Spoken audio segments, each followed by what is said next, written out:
Next up, we have Stacy Grinsfelder. Stacy is the founder and co-host of the True Tales from Old Houses podcast and a writer of the Blake Hill House blog. She is a lover of stories and an advocate for restoring old windows and saving old buildings.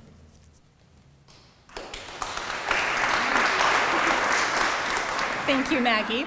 Almost 6 years ago, my husband Andy and I came to the Buffalo area from California.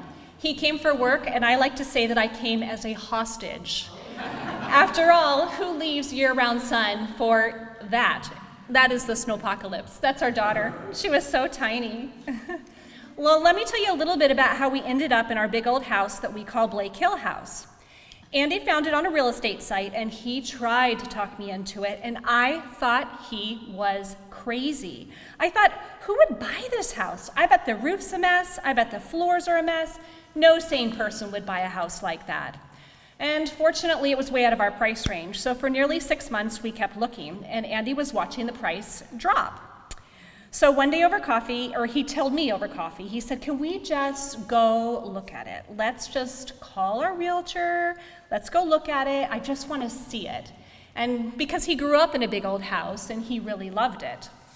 And I thought to myself, okay, I will make him happy. I will go look, but I am not going to like it.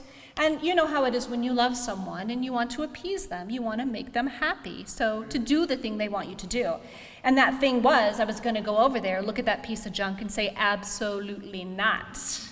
So we drive up to the house, and it was a cold February day. Remember, we just moved here from California, so every snowstorm was pretty much like a punch in the face. And we pulled up to the house, and it was so big and so green. But then we opened up the door and saw this. And we'll see it in just a minute. My mouth fell open, and I thought, who lived here? Who built this house? This is the house for us. And I went from no sane person would take on a project like this to when can we move in? And it took about 2 minutes. And we made an offer that night. So all through the loan process, I think I barely slept. And can we talk about how long it takes to close a real estate deal in the state of New York? I would wake up at night panicked thinking, we can't do this. We cannot buy this house. Something terrible is going to happen. The plumbing's going to fail. The roof's going to leak. This is all a big mistake, huge. But once we closed and moved in, I came to really love and appreciate all of the details, including our original windows. And you know, that plumbing failure really wasn't that bad, not as bad as I thought it was going to be. It happened within 48 hours, and apparently 6 people flushing toilets takes a toll. I immediately began writing the Blake Hill House blog, which chronicles all of our projects and updates. Plaster repair, new roof, exterior paint, hardwood floor refinishing, and most recently our new chimney. You name it, we have touched it. And now that it's all stabilized, we get to balance maintenance with making everything pretty. And I like to think that we're making progress. I try to do most of the work by myself, and I base everything on a concept called respectful renovation. And respectful renovation to me means making changes for modern living, but only if they match the aesthetic of the original design or they can be removed easily. And our kitchen's a really good example of that. Our house was built in 1885, and the original kitchen was likely never used in a traditional way. It would take me longer than a 20-second slide to tell you why, but we can talk about it over nachos or something. Anyway, the kitchen was a 1950s update, the kitchen that we got, and it didn't match the aesthetic or function for a family at all. And since that was the case, we had felt no remorse taking it out and moving forward with a fairly classic design that was durable for our family life. And we added my personal must-have appliance, a dishwasher, which I run every day at least once, and sometimes more.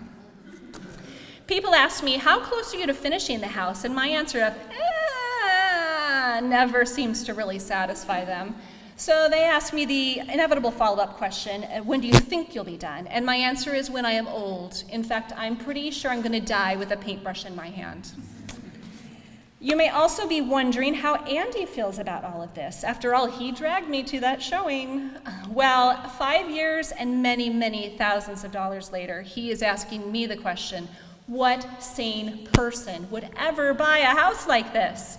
But he does take everything in stride. In fact, when I started the True Tales from Old Houses podcast, he was the first to say, yes, Stacy, you need to find someone else to talk to about all of this old house stuff. And he wasn't wrong. So now I get to spend my day listening to other old house lovers tell their stories, and I think it's just the best job. You know, it's crazy. I can't even remember why I didn't want to live here, and it still floors me that we get to do this, that I get to do this work and tell the story and be a little part of preserving and saving just a tiny little piece of Western New York. You all here have so much to be proud of.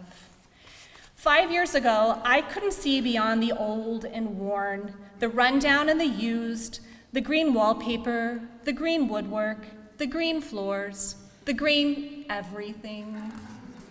But working with my hands and bringing all of these gorgeous original details back to life makes me so happy.